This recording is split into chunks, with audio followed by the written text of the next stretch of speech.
Do you love Jason's Deli's broccoli cheese soup? Well, I'm going to show you how you can make it at home for in under 30 minutes. So why don't we go ahead and get started? We are going to start by cooking frozen broccoli in salted water over medium heat for about 10 minutes or until it turns bright green. Then we're going to drain the broccoli. In the same pot, you're going to pour in your half and half chicken bouillon, turmeric, onion powder, black pepper, and you're going to add your water. You're going to give this a stir. We're going to make a cornstarch slurry to help thicken up the soup. So mix these two together and pour this in.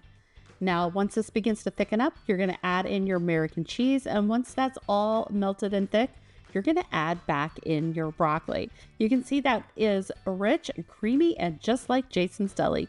Be sure to get the full recipe at copycat.com. And while you're there, be sure to check out our over 2,000 recipes just for you.